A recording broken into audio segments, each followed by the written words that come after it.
My name's Joe Walsh, Managing Director of Lepidico Ltd. Lepidico is an ASX-listed lithium development company with upstream assets in Namibia, where we're looking at redeveloping 2 open-pit mines and building a new concentrator. And the concentrate from there will be shipped to our chemical conversion plant, which we're planning on building in Abu Dhabi, which will use our proprietary process technologies. And we expect to be coming into production in 2024.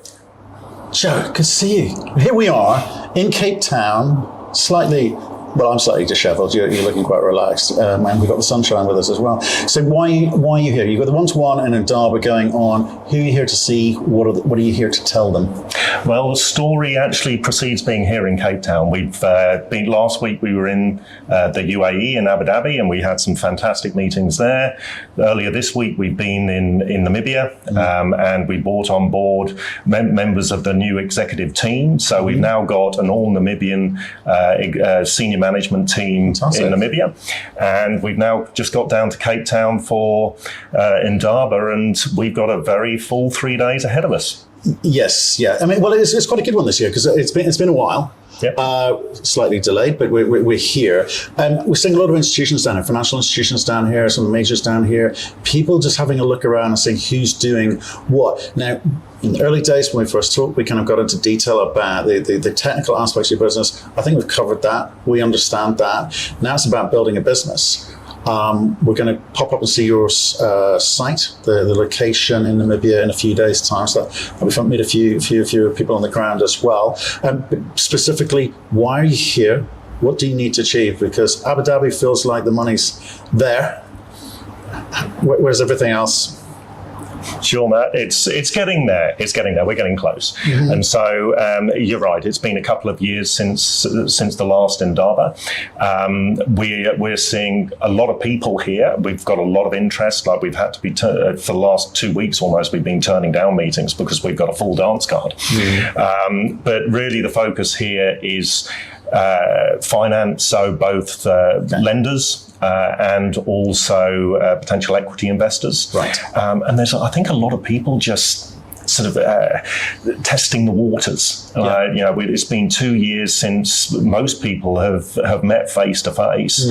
And so really it's about creating or recreating awareness of what Lepidico is doing. And we're at such a dynamic position in transitioning the business into full development and then into operations. It's a very critical time for us. It's a very critical time, but it's also quite exciting time in the market. You look at lithium prices across the board. You've got a lithium project. You've also got lithium chemicals business further downstream. How do people feel that they can engage? What are the sorts of people who want to engage with you, want from you? Can they insert themselves in there? Are they looking for offtake? And what was that relationship look like? It's really across the spectrum. Right. So there is a huge amount of interest in offtake. We are seeing... for what products? This is the lithium, predominantly for the lithium. And down here, with the people that we'll be meeting here, right. It's really going to be about the lithium. I've been a little surprised at some of the groups that have actually made the commitment to come here. You're seeing some of the majors coming out of Asia and North America, and we wasn't necessarily expecting that given where we're at with the pandemic. And then there's a good breadth of financiers here, more probably the usual suspects, but the commercial lenders are here in force, and then it's more institutional investors.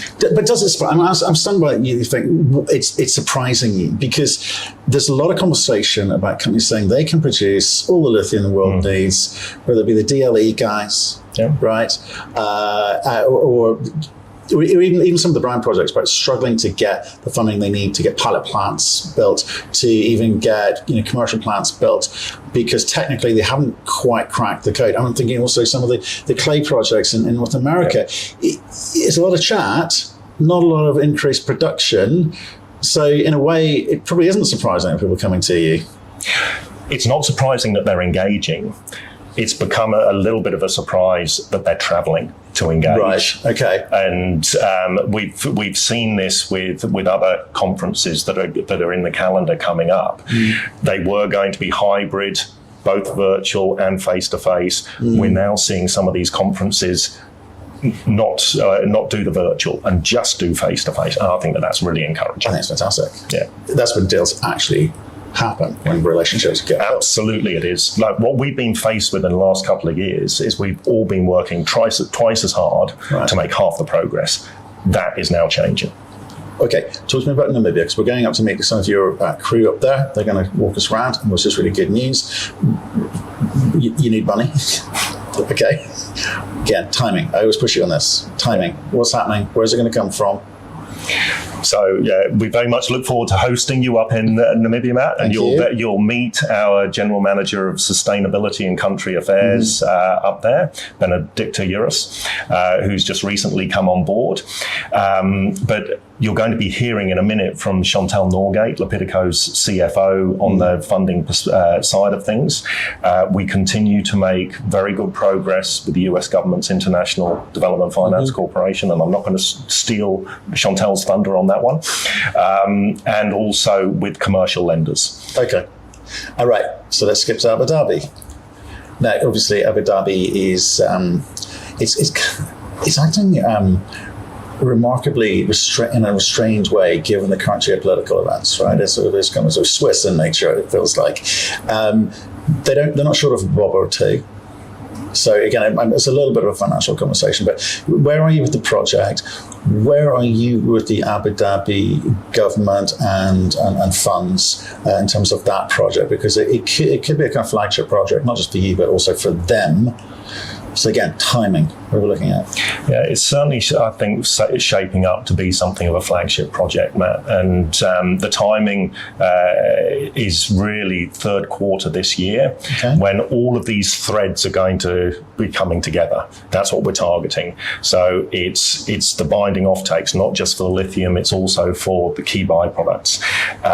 It's going to be the debt funding. It's the equity piece as well. We were in the Abu Dhabi the week before last.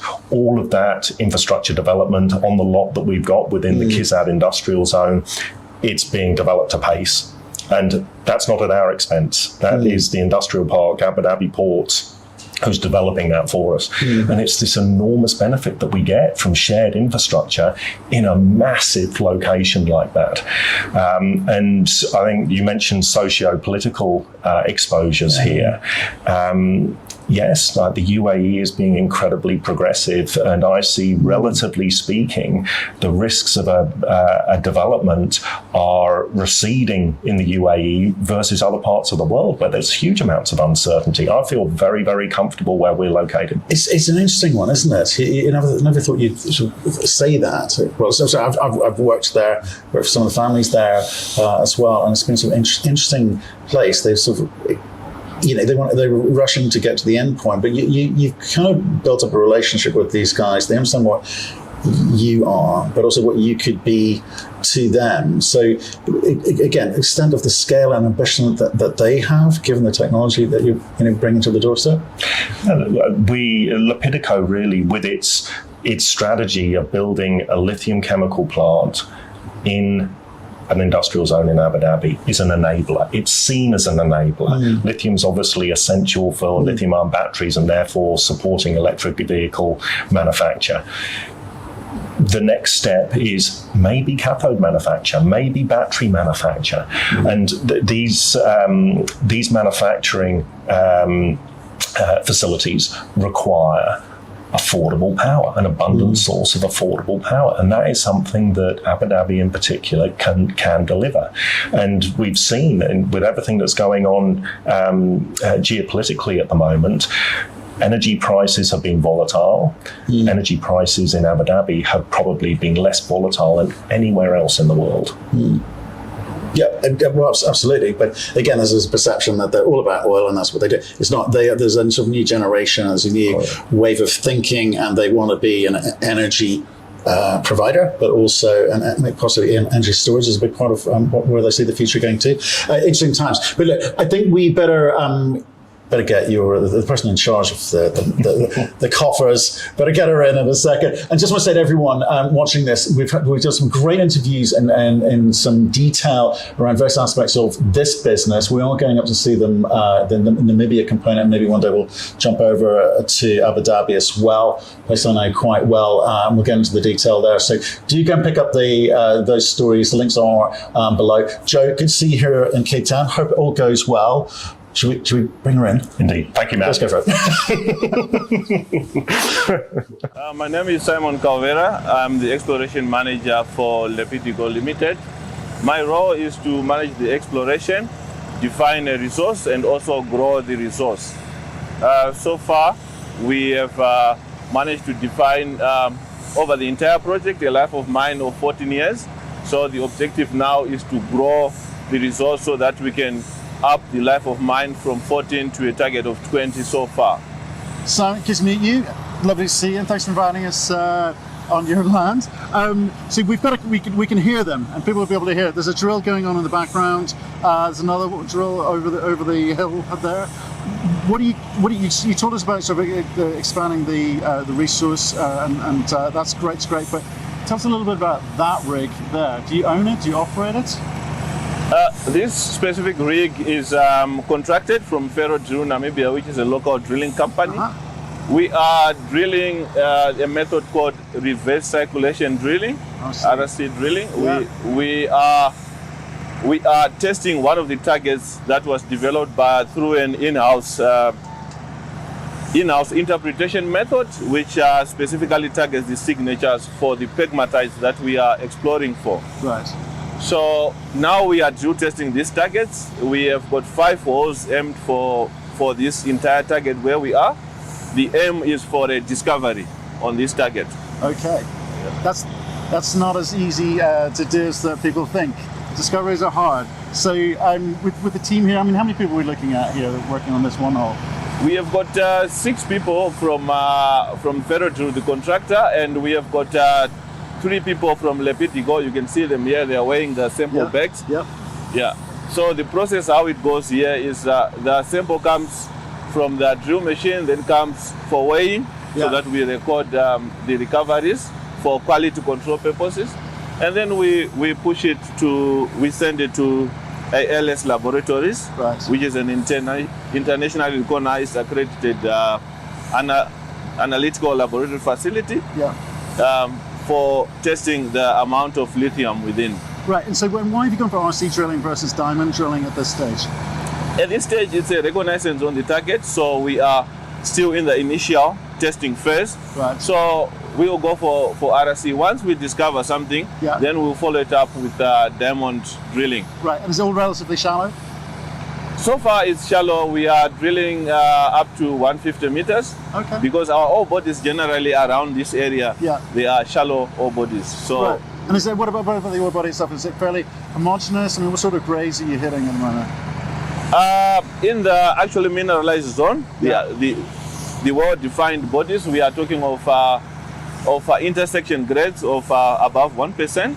Okay. Yeah, but overall with the ore body after modeling, we are talking of grades of 0.5, 0.6 on average. On average, on the overall ore body. Okay, and so remind me what the resource is at the moment and what you're looking to try to do in terms of increasing the grade of that. Currently, we have got a global resource of 11 million tons, grading on average, let me say 0.5% lithium oxide. Yeah. And 78% of that resource is indicated and measured, which is now supporting the mining plan and the mine development that is scheduled in the coming few months or years. Right. Yeah.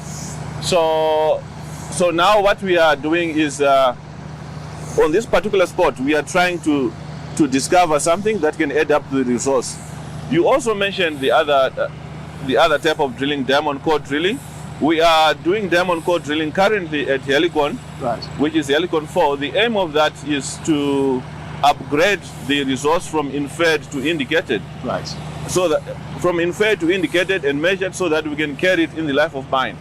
There is a good chance that we can add up 3 more years to the life of mine by the diamond core drilling that is happening at Helicon 4. Right, and obviously this was a previously mined area. You inherited a lot of data. Does that give you any confidence about when you say you're trying to make a discovery? It's hard, right? So are you using old data or is this completely fresh drilling?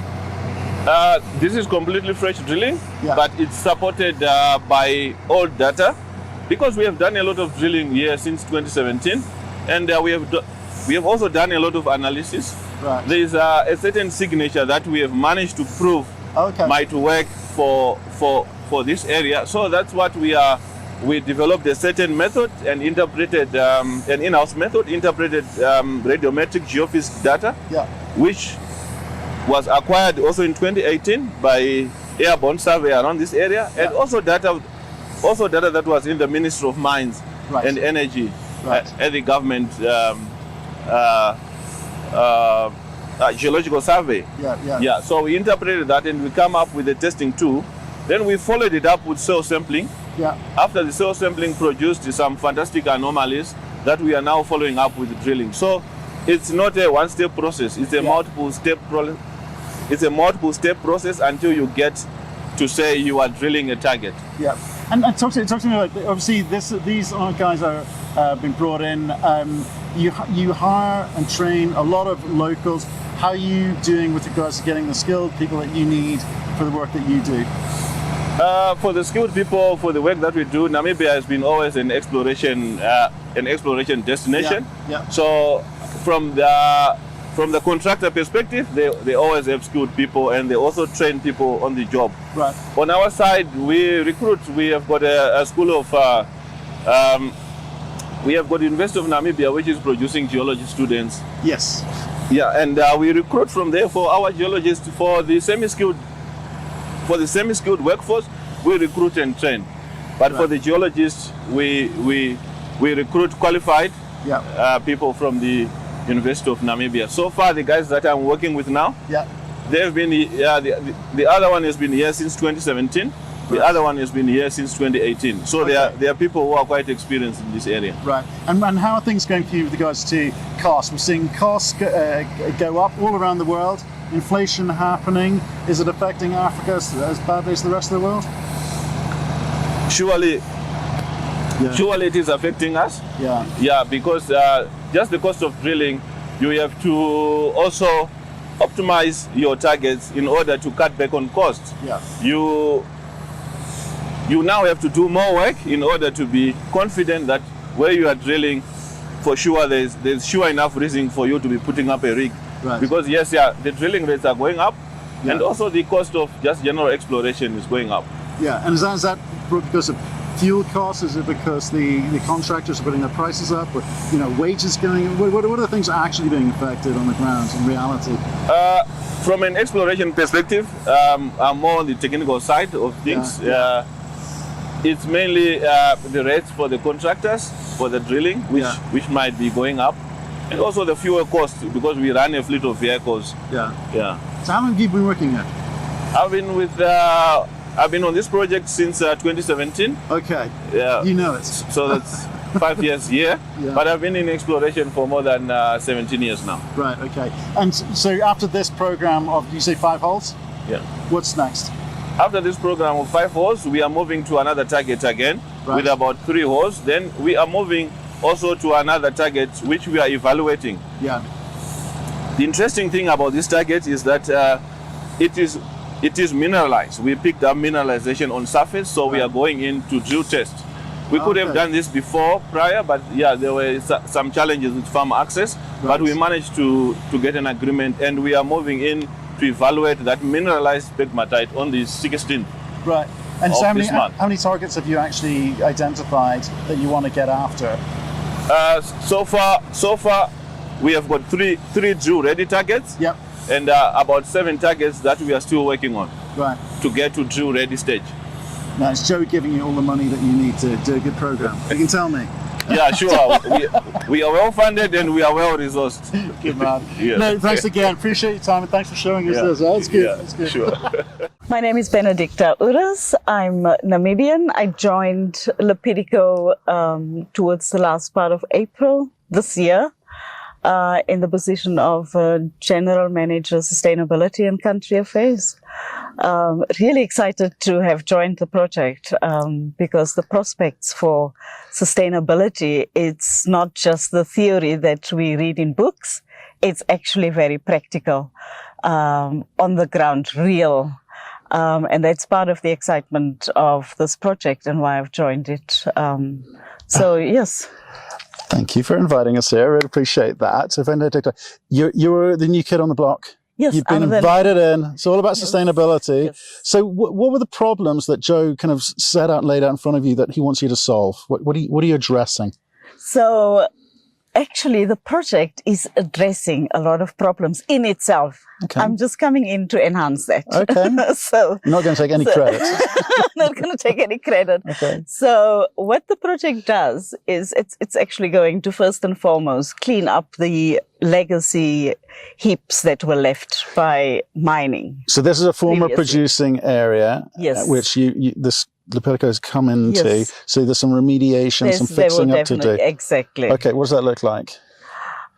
So that is going to be mining all of the dumps Right. that we have on site. And once they are mined off, we will actually then remediate that area to then give it back eventually at mine closure as agricultural land. So we will actually plant it, replant it, and make it available for agriculture. Our neighbors around us are actually farmers, small-scale farmers to a large extent. And one of the things that we've started is talking to them about becoming commercial farmers, because that's what they want to do. They want to actively contribute to the economy of the country, which is really great. That's fantastic. So these are big ideas, and you're enabling that. So, and rather than wait till the end of the project, you're doing it as you. We've already going started, along. yes. Right. And in fact, I think in the coming weeks, we're actually starting with the demonstration plots where we train them very practically in some of the agricultural methods, Right. so that they can go and replicate that on their own plots. Okay. So it's really very hands-on.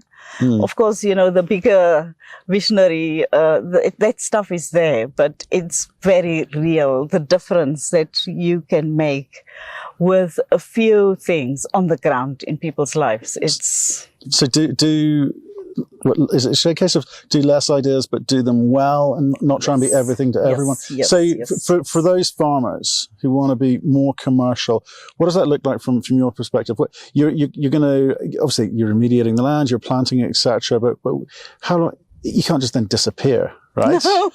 You've got to do it the right way. There's got to be generational. Yeah. So first of all, it's enabling them. Yeah. So capacitating them. So that's where the training piece comes in, because you really want to make sure that folks are not continuously dependent on us. Exactly. For whatever they're going to do. So you want to empower and capacitate them. To mix Not so metaphors. much empower, but capacitate them. I'm going to mix metaphors here. We would say that you've got to teach them how to fish. Yes. Right. So you're doing that and saying, well, this is for and you let them then. and your children and your children and children. Okay, fantastic. And obviously, and what does that look like around here? What would they be growing? What do you know about what they want to do? At the moment, what a lot of them are doing is trying to grow. Right. So they've done some test work with onions. Right. But the biggest issue that they're facing that's what they've told us, is marketing. Right. Okay. So it's creating that market. So we will be supporting that aspect also, because that creates the full cycle in terms of you growing, you're taking it to the market, and so you understand the cycles of the market also in terms of which veggies you plant at what point. Yeah. The other aspect of the farming operations relate to livestock production. And in that respect, we're looking at them potentially even providing meat to the operations eventually. Right. As well as to the local, the other mines, because we've got a couple of mines in this vicinity also. So. And do you think that mining companies are starting to all understand the way that you want to operate, to behave the same way? It's got, the mining companies typically, because it's usually foreign direct investment coming into a country, they are the guest there, but they want to quietly get on with the business instead of maybe integrating everyone and everything. You'll work as a family. Is that happening more and more? Look, it's very much a changing scene. Right. It used to be, come in, dish out some money, yes, go back.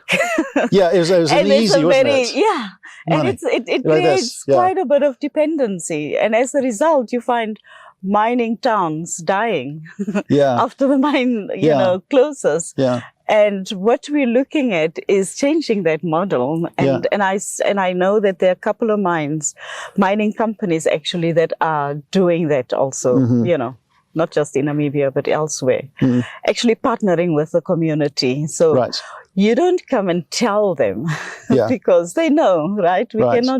We cannot behave as if people don't know. But it's really building on their knowledge and partnering for the future, for a better future for everybody, for all stakeholders, basically. Right, and is that working for you on the ground here today? Because oh yes, because obviously we drove through a big town here where we met you. Thank you for picking us up. And you're quite remote from them, but sort of close enough for them to possibly be impacted. You know what I mean? You may get objectors, you may get people who feel disenfranchised. So. How are relations, actual relations? I know you're doing stuff, but... No, relations are really very, very cordial. And the country team has done a lot of good work, the project team, with our nearest neighbor, which is Ochimbingwe. It's a town towards the south of our camp, on our area. Where we have close relations with the traditional authority. We have very close relations even with the farming group here. They've formed a committee that the country manager regularly interacts with. So we really have very good relations, and everybody's excited. When are you starting, right? Right. So, and recently we had our MD also visiting and popping in and just checking in with everyone. And it's really, overall, I think all of our stakeholders that we're dealing with, we don't have any stakeholders that are being funny, objecting. It's the one thing that we always emphasize with all of them in the past couple of days that I've actually observed is really, let's keep the communication open. Right. Let's be transparent. We inform you of what our project is doing, where we are at, and what we plan to do. And likewise, when there are concerns, people let us know. So as long as that transparency is there, you build trust. And once you have trust with your partners, your community, your stakeholders, it really works beautifully for everybody. And it works for the company too, one imagines, because those discussions that local, federal government are helped by the fact that there are no complaints. There is no state disenfranchisement in any of this. So for you, you've just arrived. You've been allocated the budget that you need to do things properly? Yes. I don't have any concerns around resources yet. Fantastic. That's what we want to hear. So, because look, sustainability, it really comes from our values, right? Our company value speaks to environment, community, safety, all of that, right? So it's not just doing it for the sake of to look good, but we actually believe in the stuff, right? So we do it from the core, from a place of care. So